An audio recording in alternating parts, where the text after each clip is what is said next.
And I'm going to say, Rebecca. hello, everyone. Hi. I am so excited. I don't know. I thought you just get the gift card for both of them. Okay. And tonight we're going to talk about how to stop self-sabotaging and settling for less in life. So that's our topic. So you can go ahead and share this video with your friends. If your friends are not here yet, you can go ahead and text them. Yeah, we'll get started here. So I feel like it's really important that we recognize that we actually subconsciously self-sabotage and we allow ourselves to settle for less. And sometimes we don't recognize that we have the potential to make changes to our life. And I feel like it's time that all of us can step up and allow ourselves to have a higher existence. And this is for me as well as everybody else. Okay, so we're going to do this together. All right, so I'll start with explaining why we have these classes. So every Tuesday night, it's Tuesday for me in the States, and it's Wednesday for the Australians. It's at noon, because we want to strengthen this community of ours. We want to identify some of the patterns that are not supporting us, and to replace those patterns with more supportive patterns so that we can live a happier, more powerful life. Okay, so how do you see that we sabotage ourselves or settle for less in life? How do you see that? Perhaps in your life, perhaps in the lives of people around you. Let's start there. Does anyone want to share? I didn't realize the power of that morning routine where you take time to meditate or read and just spend that time really connecting and just with Heavenly Father and just like being quiet.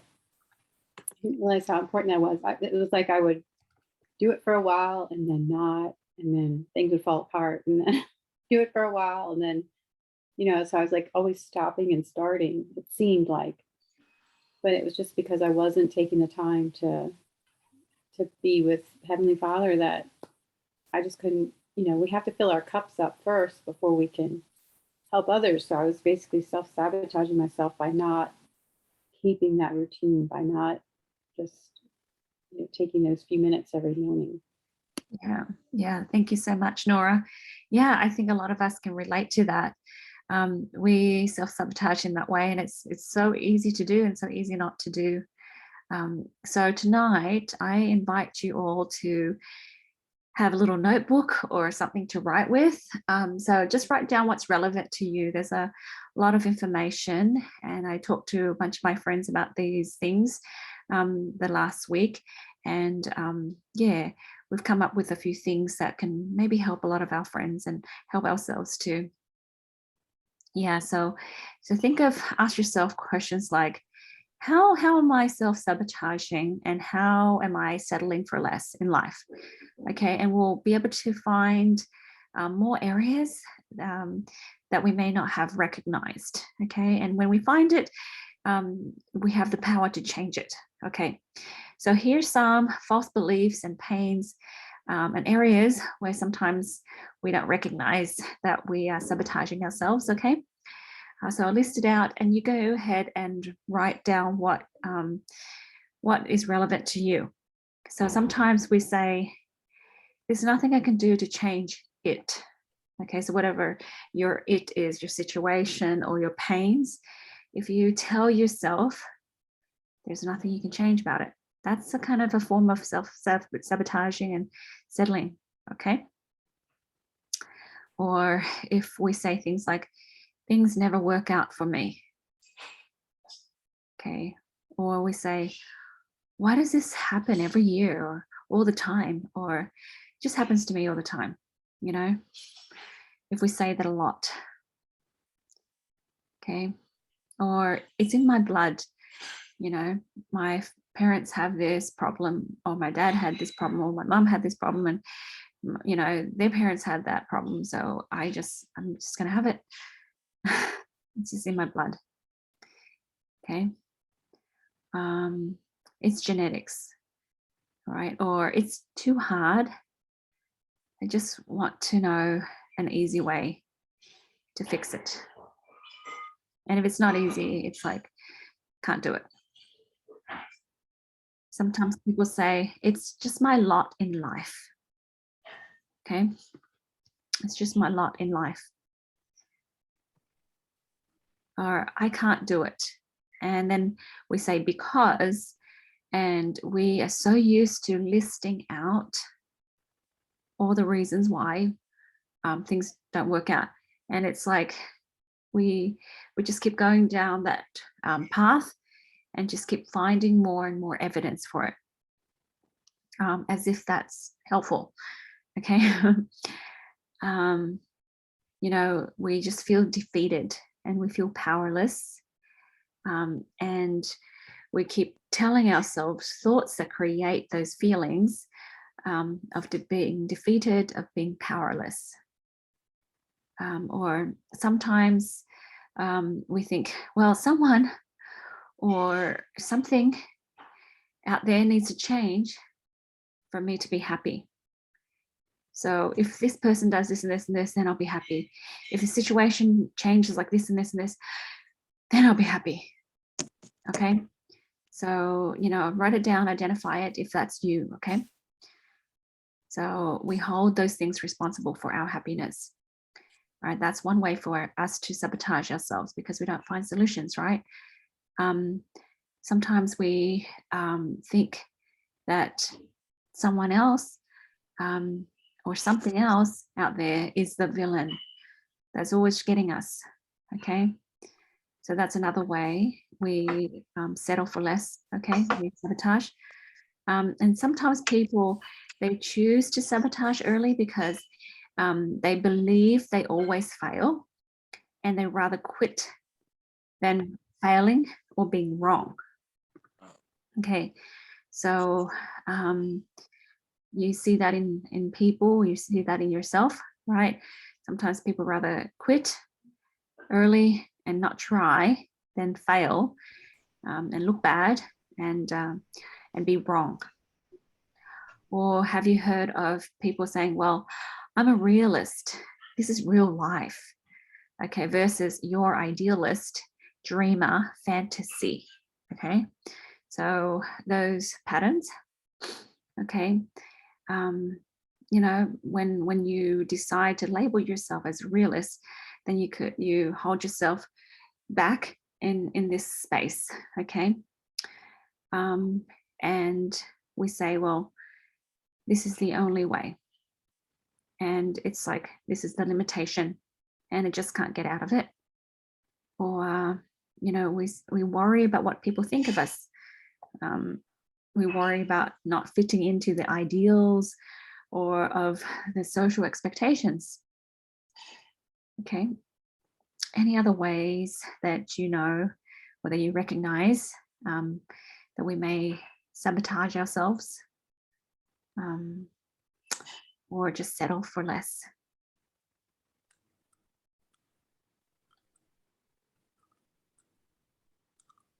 For me, I feel like it's sacrificing myself because I feel like that it's the right thing to do when actually it's not.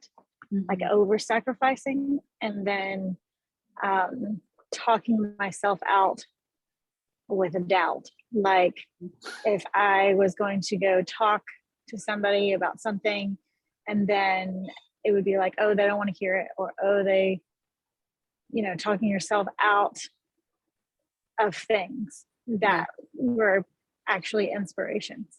Yes, yes. And we talk ourselves out because we think that responsibility of following the promptings is too great.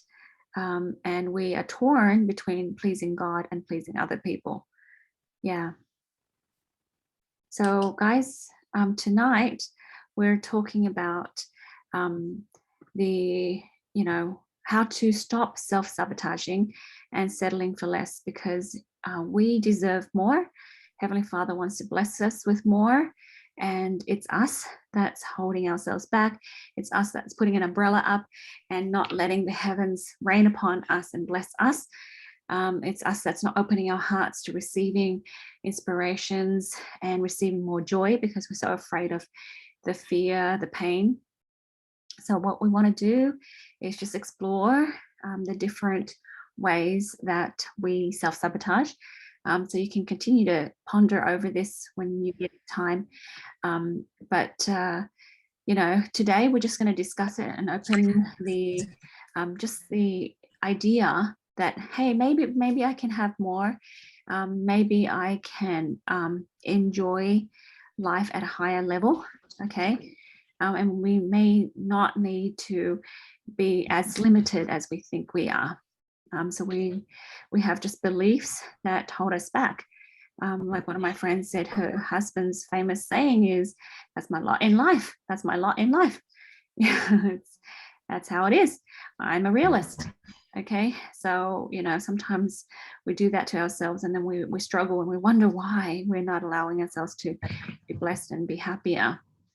So I think the best place to start is find that emotion that you're experiencing. Okay, so you can write that down and just say, I'm feeling frustrated, or I'm feeling limited. I feel like I can't breathe, or I'm feeling stuck. Okay, so the feelings give us an opportunity to unpack, because the feelings didn't just appear out of nowhere. It came from our thoughts and our beliefs. Our thoughts and our beliefs create feelings, okay, and feelings drive action, and the action creates results. And if you have good results, great, but when it's the negative feelings and you have negative action, you'll have negative results. And looking at the fruits, looking at the feelings will give you a clue of where to start, so you can realign yourself and change. I believe that we are meant for more. Okay, and especially in this day and age, I feel like we're asked to step up. We're asked to receive more greatness and be greater. So the world needs us to be part of the change, and the change is to create more peace, to create more love, right? And how we do that is to change within us, and then share that with others, and then create that ripple effect out. Okay, so that's the best way to do it, instead of trying to change other people. So I have a few solutions here. I talked to a few of my friends last week as we kind of gathered this topic together, but you guys are welcome to share more, okay? So one of the first things you want to do is to decide now to stop giving away your power. We are divine beings, and we are powerful, and sometimes we don't realize it, but we give our power away haphazardly, and then therefore we create haphazardly, and we wonder why there's all this drama in our lives. Okay, so if you just make a decision that you're going to start taking back your power, your eyes will open and see opportunities where you can take back your power, where you see limitations where there don't need to be limitations. All right, so I'll give you some ideas of what some limitations look like. All right, who here, you don't have to raise your hands or anything, but answer it to yourself, who here feels defeated, right?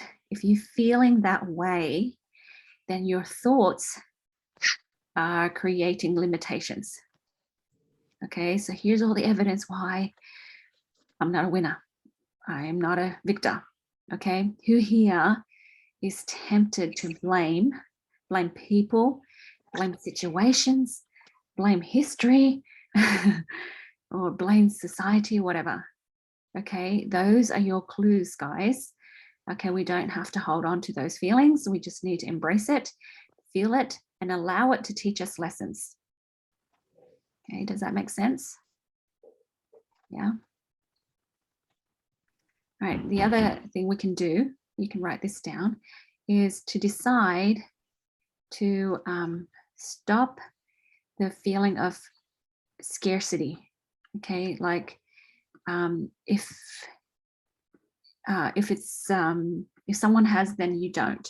That's a scarcity, or if there's not enough for me. And when there's scarcity, there's a comparison as well. So, you know, it's only the lucky few compared to me. I'm not that lucky. Okay. So decide that you don't, you're not going to own that scarcity. Yeah. Or like Jamie said, scarcity can take the form of FOMO. Okay. So if you decide that that's not true, then you can give yourself a new belief system. So there's always enough for me and more. There's plenty for everyone. Okay, those are the new beliefs. There's plenty of money and plenty of opportunities, plenty of friends, plenty of time. Okay, because we're victors, we get to create those things. So write that down if you feel like that's something that you need. Okay. And choose now to stop benefiting from being the victim. So, believe it or not, some people still benefit from being the victim. So therefore they have this conflict. They need to remain in this drama, yet they don't want to be in that drama. Okay. So if we are still benefiting, you will know. So you can say, well, I get lots of attention. I get lots of, you know, people feeling sorry for me. People love me. People serve me. People, you know, come. And if I'm well, or if I'm healthy, if I'm, you know, richer, happier, then, you know, I might not have all of that attention and help or support. Okay. Is there room back there? I just realized that my husband's stuff is in there. I'm going to just, yeah, mute there. Any comments so far? I actually think of, you know, there's that like hashtag the struggle is real. You know what I'm talking about? Like, Yeah. that you've seen that. And I feel like that people will post that and then like post some picture of them like struggling. Yeah. And then that gains you like sympathy, like, oh girl, I feel you there, or yeah, I totally get that, or whatever. And it's like you publish those things because you want for people to give you that kind of attention. I'm like, and I'm, you know, I've done that also before, but I don't know. That just, Yeah, you're right, Ashley. And there's those people who celebrate their illness. It's sort of like hashtag survivor of this, survivor of that, and hashtag what was it that I saw lately? It was endometriosis day, hashtag endo, you know, things like that, as in how does that add to the world? You know, it's sort of limiting. When I look at it, I'm like, you've labeled yourself and it's so limiting. It's like hashtag I survived the flu, you know, like flu survivor, here, me. And I think to myself, how does that add to the world? Right? It doesn't. Right? So, you know, think of that for a moment and think, well, yeah, then I get attention, and then what? It's just me taking. So maybe there's a better solution. Maybe if I choose to be a victor, you know, things might change, right? I'll be attracting different things. Okay, even if we share some struggles, which we should sometimes, to help people see that we're normal, that they can relate to us. But even in the struggle, it's sort of like, you know, the message is there's hope, there's healing. Here, guys, here's something that I've experienced, but here's what I discovered, and you too can get out of it. All right. So if you have the same issues, here's how you can fix it. Right. That's more outward thinking and hopeful when you add to the world and not take. Okay. So, decide now that you don't need to benefit from that victim mentality, maybe the damsel in distress mentality as well. Okay. So we can make a decision to focus on and list out things that are going right. Sometimes if you find that you tend to list out all the things that's happening and it's wrong, how's that working out for you? Right? Your brain is just, focusing on that perspective of let's find out what is wrong and let's label situation as wrong. Okay. So if this thing happens, then it's the worst time of my life. It's the worst era of my life.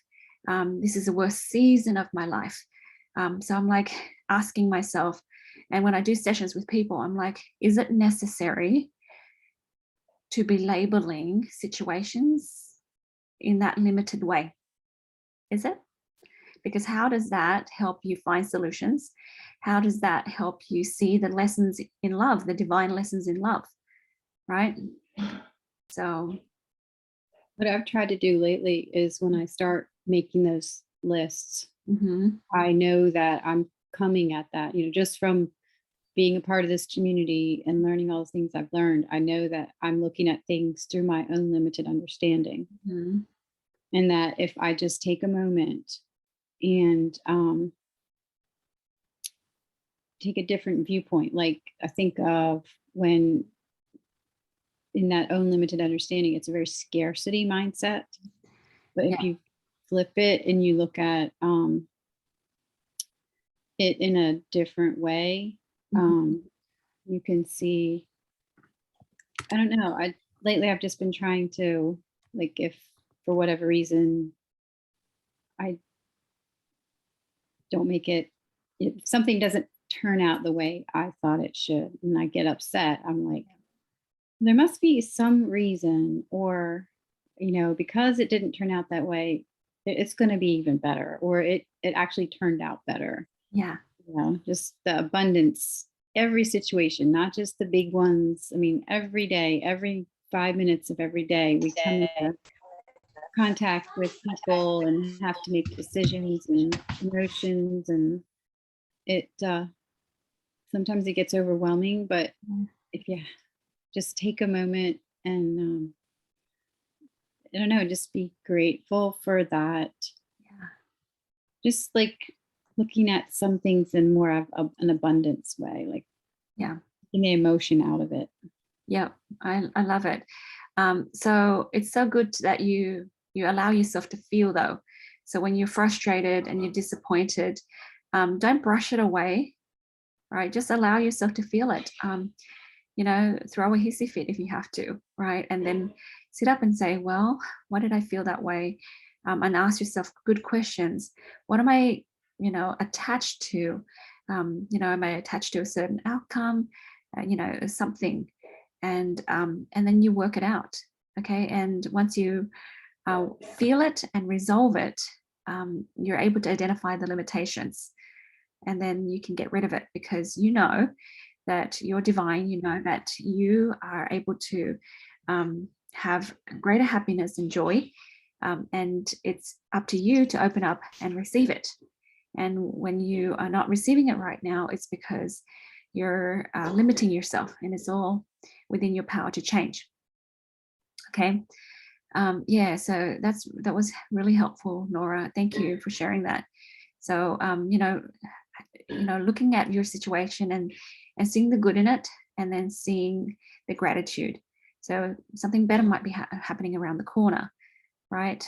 I just think if we haven't been in the practice of listening at what's going right, then start practicing it. Right? If you start going, oh, and then you spiral down, and this is going wrong, and my son, and then my daughter, and then my business, and then my husband, and then, okay, well, pause, because listening out all of those negatives kind of like make you focus more and more on what's wrong. But step back for a minute, and what if you list out what's going right? And then what I find when I do my sessions with people is sometimes they really don't know what they want. And they're so used to listing out what's wrong year after year after year. So when you talk to anybody, if they have this mentality, they'll say, well, this is happening, this is happening, this is happening, And so I ask them sometimes, what is it that you do want? Well, I just want to be happy. And I say, what does that look like? I don't know, and then it's like, oh, well, let's sit down and think about it. What does an ideal day look like for you?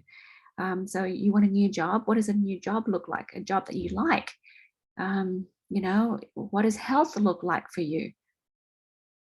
And they're taken aback sometimes, right? And I was the same way years ago when, my husband's like, hey, what do you want? You're complaining about this, but what is it that you do want? And I had no answer.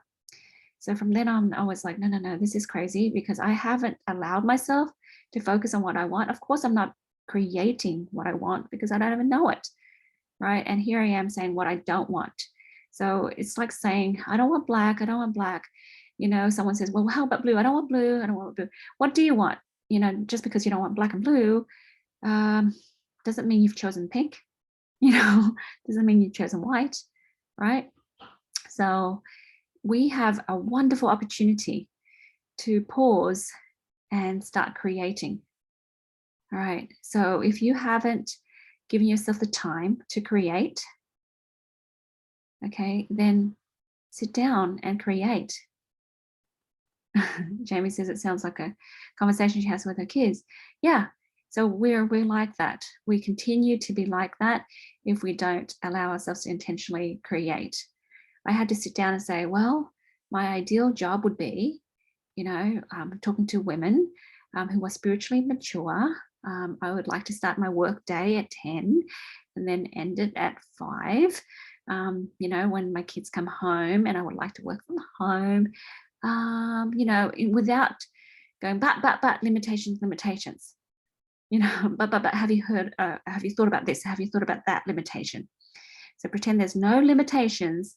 Pretend that you have all the time and all the money in the world and all the resources, all the energy, and you've traveled everywhere, you've paid off all the bills, you've done everything you've always wanted on your bucket list. And now you get to just create, do whatever it is that you want to do. What is it that you do want? Okay. So some people say, well, I would like to sleep.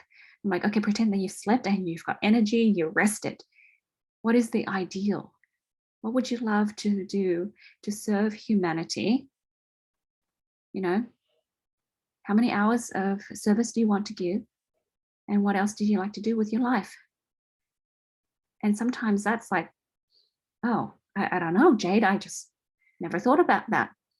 Okay. And sometimes because we haven't thought about that, that's why we haven't created it. That's why we keep living in limitation and sabotage. Okay. Because this is our familiar place. Yeah. What do you guys think about that? Would you like to spend some time and create what it is that you really want without, letting those limitations sneak in? Mm-hmm. I'll be honest, it's not easy to do that when you're in the habit of always saying, well, I can't do this and I can't do that. Yes. And I'll tell you why. Because as a child, most of us, I think, have never been given the opportunity of getting what we want. We have parents that say, no, you can't. And they don't trust us, so they'll tell us what to do. And they're afraid we get hurt, and they're afraid of this and afraid of that. And so they're, unintentionally sharing their fears with us. So we learn to fear, we learn to not ask, we learn to limit ourselves because our parents limited themselves. So what I do with people sometimes is just have to go back to their childhood years. And we call it the childhood regression technique. You can YouTube that and find out the steps. But basically, we give that child a voice. That child will say, hey, I feel this limitation and all of these feelings, and here's the situation. And then we address it by saying, what do you want? You know, here's all the things that you ever wanted. And then it's like, enjoy, enjoy, enjoy. And then here, you can trust yourself. You can make good decisions. And hey, and even if you make bad decisions, you will know, and then you can fix it and it can be resolved. And, you know, here's how we move forward. Okay, so that child within doesn't pop up and say, oh, I don't know if I can do this. All right. Go ahead, Ashley. I just actually did a regression today with myself from when I was 2 years old. And I was loud and happy and really busy. And I just felt like that I was too loud, too busy, too all those things. And I just felt like, well, is anybody going to ever love me all the way, just how I am? And so I actually felt like, yes. And I actually felt so strongly God telling me, I need you to be this loud. I need you to be this bright. I need you to be this busy. Yes. I love you all the way. Like I created you exactly like this. Yes. So go be bright and busy and loud and let the world feel your warmth. And I just sat there and I cried and I cried. And what that is just feeling your parents' limitations, and then you shake them off, and then you're like, all right, well, here I come, world, about as bright and busy and warm as you can imagine. And it just feels so exciting. And the word for me now is jubilant, because jubilant is like successful, happy. And that is just how I felt after I did that. It was so wonderful. So beautiful. I love that. I love you so much, Ashley. And yes, please be loud and busy and bright. It's just, that's the beauty of having so many different friends and personalities. I think it's so entertaining. It's so inspiring, especially to watch Ashley and just the ideas that she has. I love when she comes up with these ideas and just texts me about them. I'm like, yes, thank you. You know, that's so exciting. That's so different. I love it. So yes, guys, go ahead and go back to your childhood. It's very important that all of us do this. And then you realize that child wasn't bad. You know, that child has power, that child is intelligent, and nobody can, or not, maybe not a lot of people acknowledge that about that child. So, you know, you at that time, you know, felt like you can differentiate truth and lies. You fought for what was right. And for me, when I went back to my childhood, I was really a good girl. I tried to be a good girl. I tried to stay quiet and just serve and help and sacrifice as much as I could.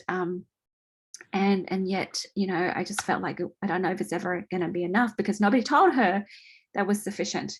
Nobody told her she could breathe and just, you know, be herself. So when you do that to yourself, you say, hey, you're allowed to be you. You can be happy. And hey, what is it that you want? You can have it. I'll give you 5, right? Just have it all. And when you receive all that, it's easier now as an adult to receive. Okay, so what is it that you were missing, that you were yearning for in that childhood, that you felt limited? Give it to yourself, okay? Allow yourself to do that and just feel the inspiration of God to know how to resolve it with your childhood self, okay? Otherwise, you know, if I'm like telling you, hey, what is it that you want? What is it that you, you know, how do you want to serve the world? And you're like, wow, that's so hard. It's because you're so used to saying, no, no, but, no, no, but, okay? So let's like not even let yourself say no anymore to yourself. Just say yes. If I had a magic wand and I can have the wish of my heart and I could serve the world in a particular way that makes me happy, it will be this. If it's singing, if it's dancing, if it's art. For me, it's just, having deep and meaningful conversations. My sister and I call it D&Ms, right? Let's get into some D&Ms, right? Great, right? That's how you want to serve the world. Check in with God. Is that okay? Yes, yay, then I'll do it. And we'll be blessed for having that pure intent and desire. Okay. So trust yourself, write that down, trust yourself. And now, as you can trust yourself more, guess what? You're going to trust others. I have people saying, well, I have trust issues. Well, the trust issues come from not knowing yourself, you not knowing how divine you are, you not knowing how amazing you are, and how no matter the mistakes that you've made, how you can get back again and resolve things. So when you know that you can do that, then you will be able to trust other people more because you see the divinity in other people. Okay, so when you trust other people more, you can get to a place where you can focus on collaboration and creation. We do so much better as humans when we collaborate with others and when we create with each other. Okay, it lightens the load, right? But it also strengthens us. It gives us this feeling of you're not alone, and we put our heads together. We just make things better. Okay, we give each other confidence and support and cheering each other on. And so if you feel like you're alone, nobody understands, that's a limitation. Okay, those feelings are based on limited thinking and limiting beliefs. And so pause and ask yourself, why do I feel like I'm alone? Okay, because I feel like people let me down. Why do I think people let me down? And then just keep on digging into the subconscious, and then you'll find the answers. And using your understanding of God and faith, you can choose to make changes to the belief system.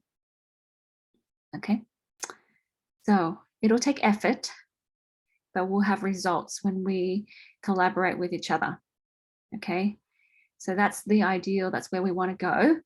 And that way we've got friends and connections, we've got angels, the whole universe and the whole world is rigged for our good. Okay, so you're clear on the results you want. You go back to trusting yourself. You focus on and setting goals of collaboration. Okay, Jamie. You know how you said that it's important to have like a community or working together? Yes. Well, I feel like in most cases when people say they can't and they don't have belief in themselves, actually I think it's very important that you have friends that tell you that they believe in you, Mhm. because that makes all the difference in the world. Because I feel like like with kids, often they don't feel confident enough to do something, but if you don't trust them either, then where do they get confidence from?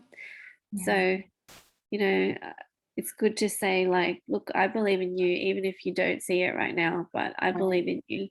I think you can do it. And I think it's good to tell your friends that you believe in them. Right. Because I didn't have any dreams. I didn't think I can do anything either, Yeah. until you said to me, you can do it. I believe in you. You can dream. You can ask for what you want. Mhm. Yeah, that's right. And here her friend now calls her the woman of leisure. Like, I have 2 little kids. Not that leisurable. Yeah. It is now. They're both in school. They're both in school. Yay. Yeah, that's so good. Yeah, you need each other, right? We need our community. But first of all, we need to know what we want.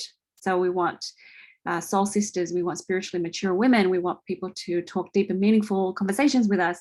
So those are the things that I'm talking about. You need to choose, you need to identify You want companions that feel the same way about God with you.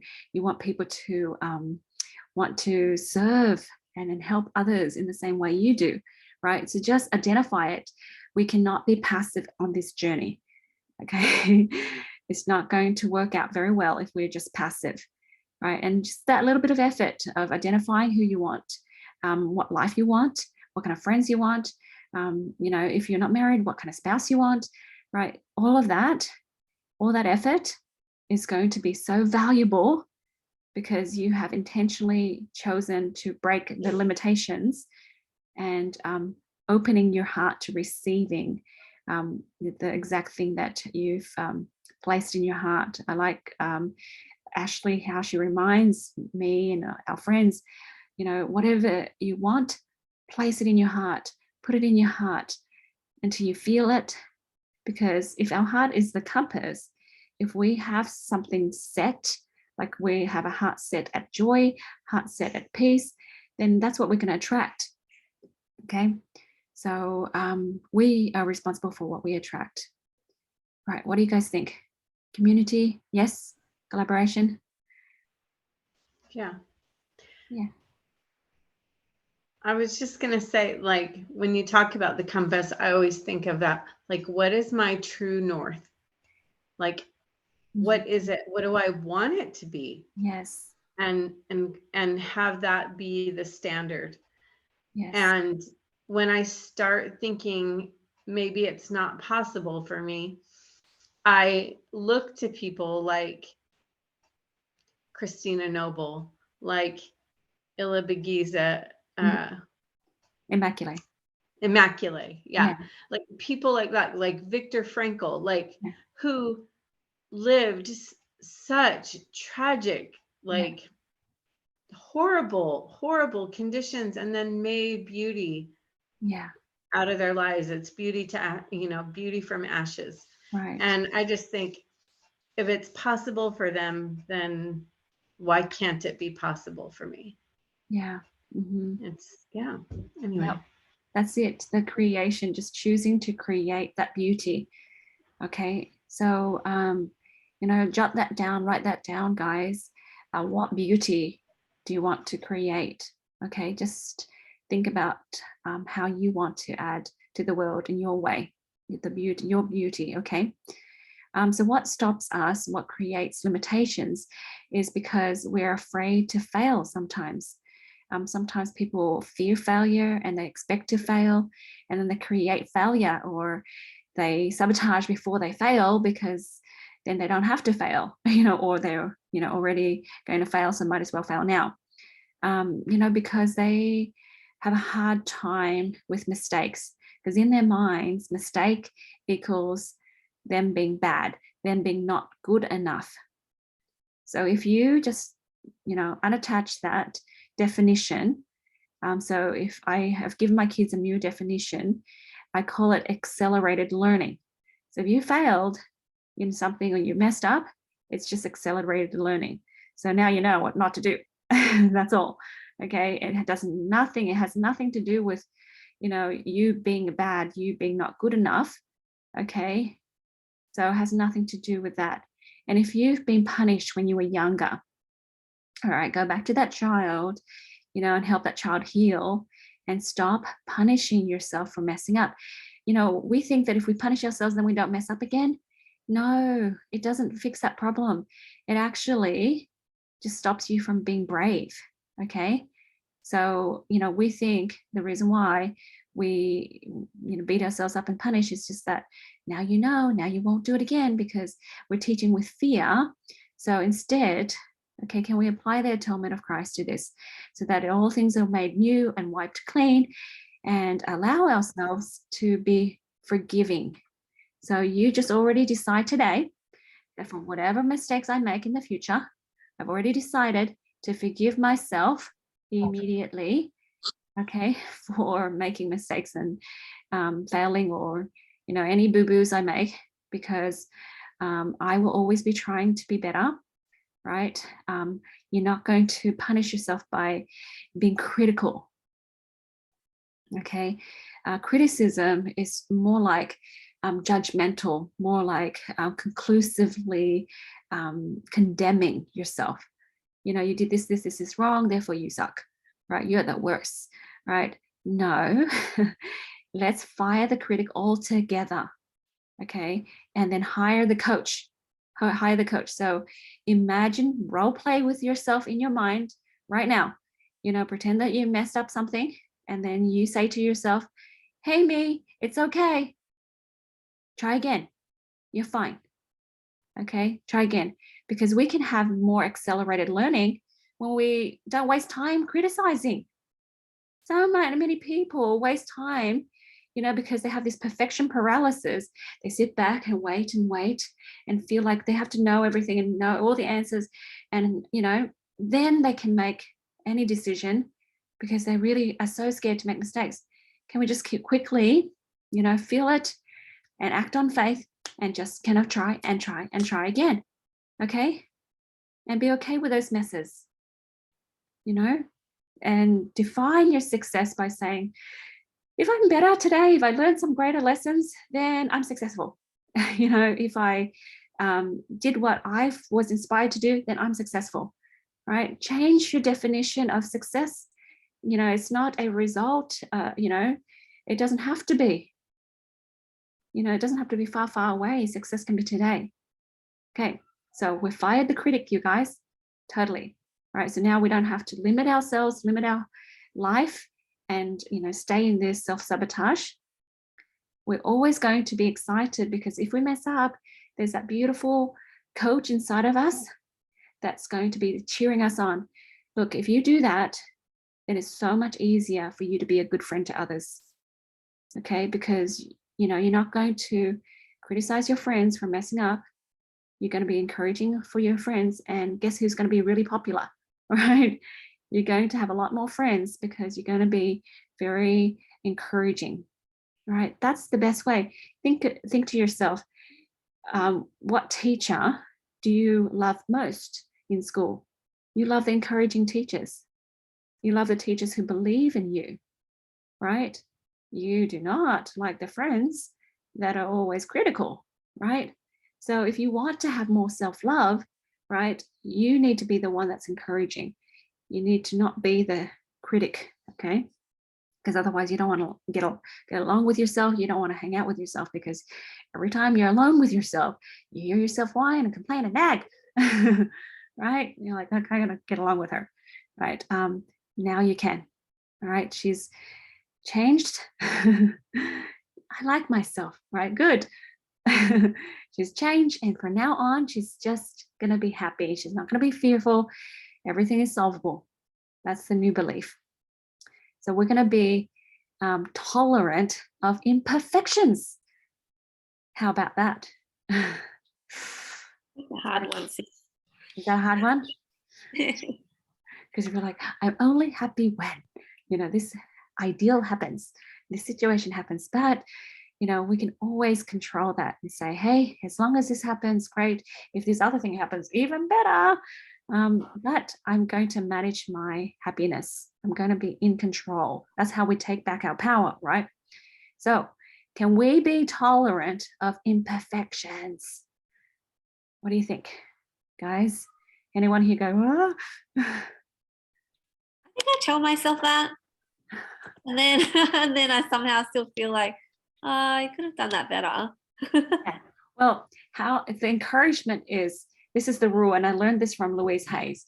She says when she does a presentation, her rule is 24 hours praising self. And then after the 24 hours, then a little bit of feedback. This is how you can do better. So the first 24 hours is all praise, praise, praise. Good job, me. I did good. You tried so hard. Yay, yay, yay. Right? So that's a good practice. Right? So this is how we should be. It's okay, great, great, great. Look at all the things that's going right. Look at all the things that, you know, you did good. Right? There you go. Yay, yay, yay, me. Okay. And then if you need to give yourself feedback, you know, me, next time we're going to make it even better. But, you know, just because we're making it better doesn't mean you should be sad about this time round. right? Next time, even more happiness. Next time, even more bang. Yay. Right? Can you see how you can make it safe for yourself to take risk, make mistakes? Jade, I have to say that comment that you just said, I read that too. And it's been a really big saying for me when I'm teaching my students. I tell them that exact saying. And when I walk away, I say, Roz, you have to do this too. you have to pat yourself on the back too. Yes, because yes. I say that to all my students, because when we're learning something, I find we put ourselves down before we even, if we can't get it exactly straight away. Yeah. I'm just saying that from my experience with teaching. Yeah. Straight away, oh, I didn't get that, and it's a downer. Yeah. And I have to say that, like, I'm just learning boot camp and doing exercises that I've never done before. I don't even know the names of some of them. And, you know, I'm just going, comparing myself to people and going, Roz, you have just started. You are just learning this. Good girl. You've got that. Yeah, that's so encouraging. Yeah. No, you need to be your best cheerleader. All right. We need to rely on ourselves for that. And then we give permission to the world to cheer us on. Because when you're already cheering yourself on, it's so much easier for everyone else around you to cheer you on. But yeah, you're always there for you. So yeah, why don't you make it so that you're safe to make mistakes? Yeah. Awesome. Thank you so much for sharing.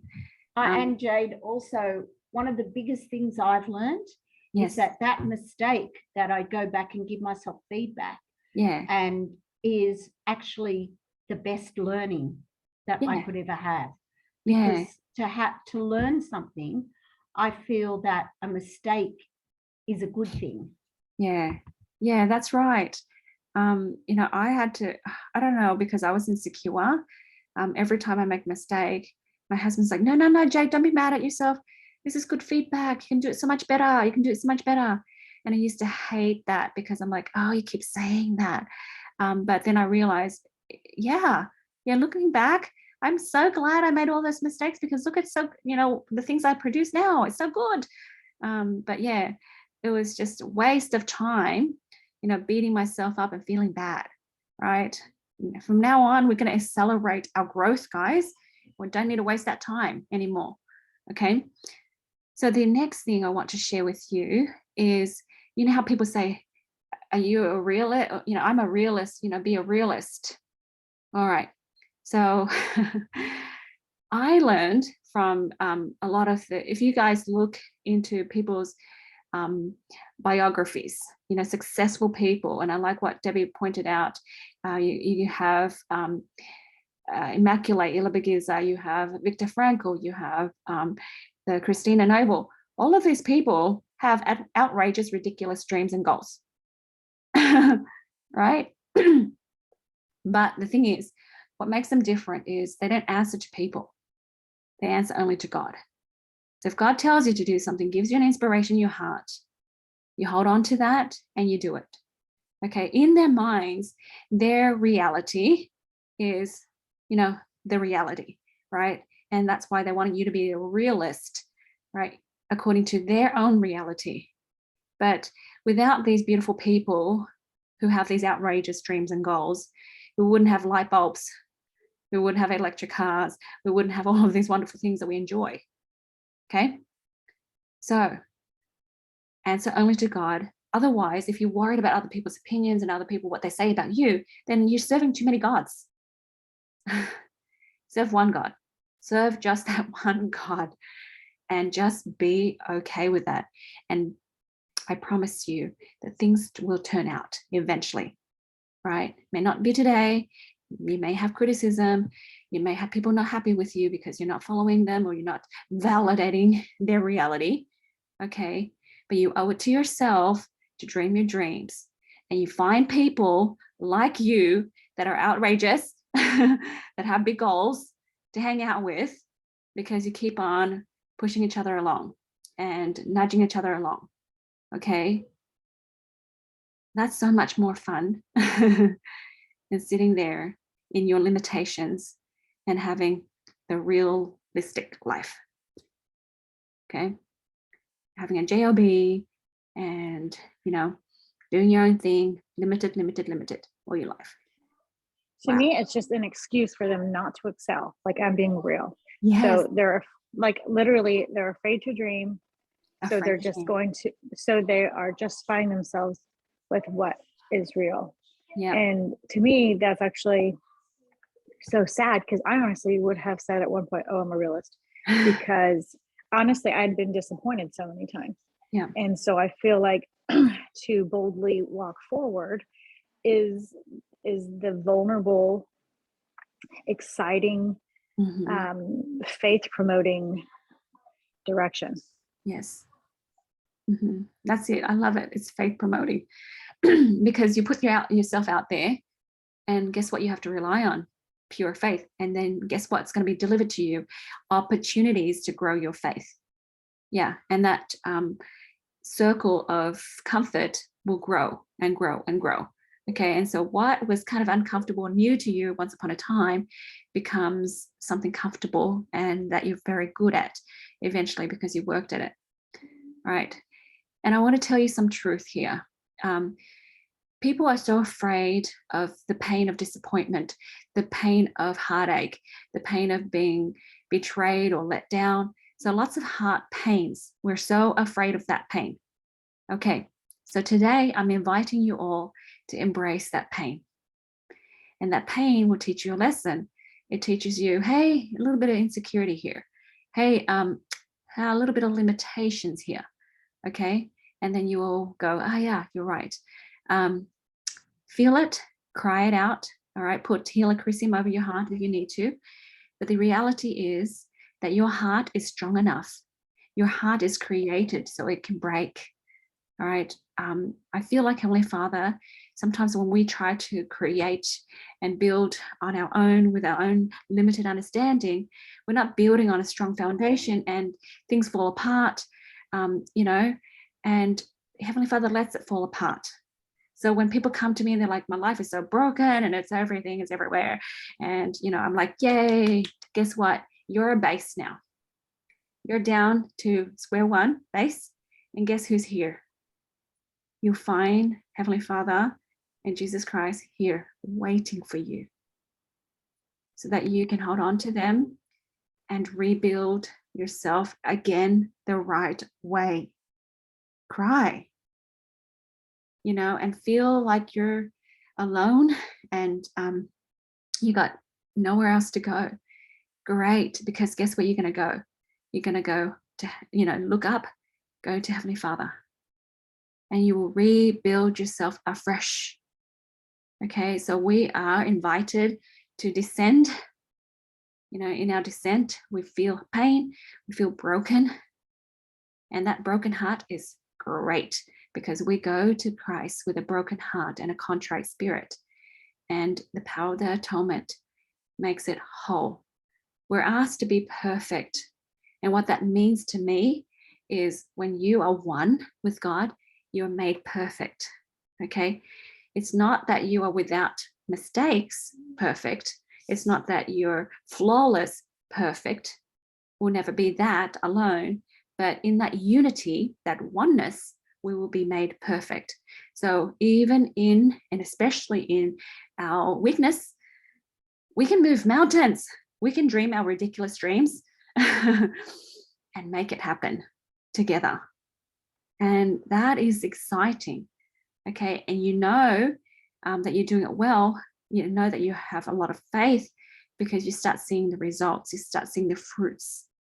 All right. Because you know, like just a couple of weeks ago, we had the retreat, a week and a half ago, we had a retreat here, and we had people who had allergies that don't, I mean, like gluten allergies that don't, and this pain that don't have the pain anymore, that issue and don't have that issue anymore. Okay, that's mountains. That's their mountains. You know, stuff that they struggle. Miracles. Exactly. And you know what? When we have that unity, we can create those miracles happen right here, right now. Okay, so remember, okay, that we need to focus on the growth. So I want to share with you a few things, and then we will end for tonight. This is a religious leader.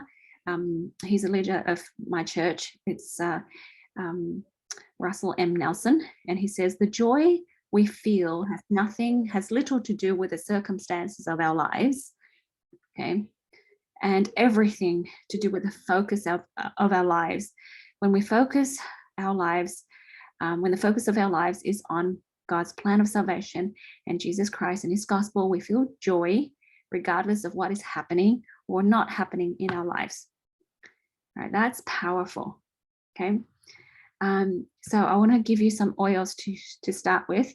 All right, if you want to break through the self-sabotage and live a higher life existence, Zendocrine and DDR prime.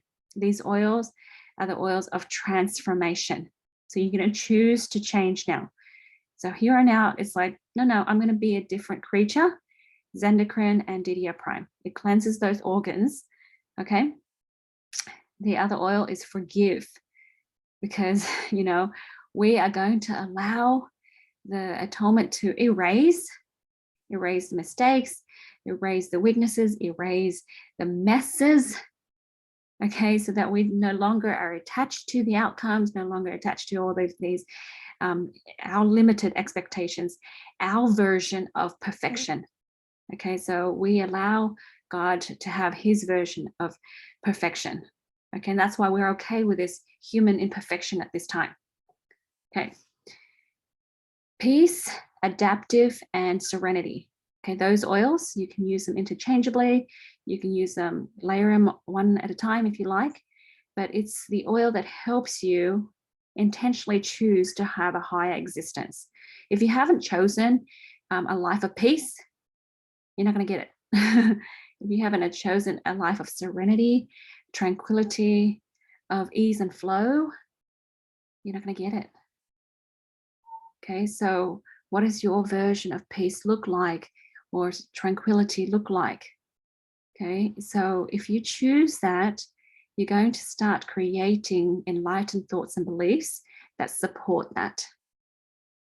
Okay, so again, peace, adaptive, and serenity are the oils that help you intentionally create and choose, tranquility, peace, and just new enlightened thoughts and beliefs of where you want to go. And the last oil is helichrysum. Helichrysum over the heart, and allow you to feel the pains that you have felt that has held you back from dreaming dreams, from, breaking free of the limitations of raising above your pains right now. Okay, so it helps you face the pains, and then it helps you allow yourself to apply the healing balm of the atonement of Christ to that broken heart. Our heart is strong enough, guys. Okay, the lie is that your heart's going to break and it's going to be beyond repair. But the truth is your heart is strong enough. Your heart will break and will mend, okay, through the power of Christ. You got that, those oils? Any questions? I have a question. How do you take the oils? I know the last one, the helium chrysum, you said over the heart, but the other ones? Yep. Okay, so peace and adaptive and serenity, you can just apply it on as a perfume and inhale it. So when you're smelling it, your mind is calm, and you can give yourself this opportunity to create what you want. Okay, the idea is just feeling, stillness and allowing your brain to open up to creating. Yeah, because sometimes when we're stressed and we're limited, we keep on stopping ourselves, and we don't allow ourselves to just freely create, make mistakes, cross things out, change things up, add extra words, whatever, as we create this new identity. Yeah. So if you were going to put those Peace Adaptive or Serenity in a pendant with the little felt things, Yes. would you put 1 or 2 drops, or how many would you use? Yeah. Just depends on how sensitive you are. I would do just 1 drop of each, because my nose, I'm like a hound dog, you know, I can smell things and recognize smells, right? But if people have a hard time smelling and they really need, like my husband likes to like put 5 drops and everything, right, of everything in the diffuser, I'm like, go for it. But that's a bit strong for me. So yeah, the idea is just to smell it and allow your brain to respond by creating the calming chemicals, right? Okay. If you're still and calm, you're able to let yourself have this flow without saying, but limitations, but have you thought about this? Right? Forgive, or apply it over your heart. Okay, you can do the helichrysum and you can do the forgive, but just tell yourself, I love me, it's safe to make mistakes, I'm not bad if I make mistakes, and I'm not going to punish myself if I make mistakes. I've already forgiven myself in the future for all the future mistakes I make. All right, so I'm set. Okay, so that's forgiving. I've already allowed myself, and I'm used to applying the atonement of Christ to everything and everything and everything. So it covers everything. It's what do you call it? Sufficient. Okay. And then the Zendocrine and DDR Prime, I would take it internally, like 2 or 3 drops each, right, in a capsule. And if you buy those soft gels, you can do 1 or 2 of each in a capsule, as long as you need it for maybe a month, whatever, to just cleanse the old. Because sometimes, guys, our body is set at keeping the bad and flushing out the good. So actually, the food that you eat, you're not absorbing the goodness as much as you could, because you haven't, you know, given yourself the instruction to keep the good and flush out the bad. Okay. And so sometimes our body does the opposite. And then we find that we're nutritionally deficient in this and this and that. Okay. So when I teach people this and I do sessions with them and I'm like, okay, why don't you try this? Tell yourself that I only take in the good and my body flushes out the bad. And then they find that, hey, they go back to the doctors and they're not nutritionally deficient anymore, because their body absorbs and takes in. And what does that look like on the spiritual level? It looks like, hey, my heart's open and I'm receiving blessings, because blessings come and you're like, oh, not for me, and not worthy. Goodbye. And poo it out. Right? Now we're going to keep it in and we're going to let it benefit us. Wow. Okay. So let yourself cleanse out the bad, keep the good. That's transforming. And you see Hey, the Jade. clear. I'm sorry. Go ahead. Really quick. I'm so sorry. I missed the forgive, how to apply. Over your heart. Okay, thanks. Yes. Good. Okay. That's it. Anyone want to share? Or should I stop the recording and then you can freely share some more? Yeah. Okay, let's do that.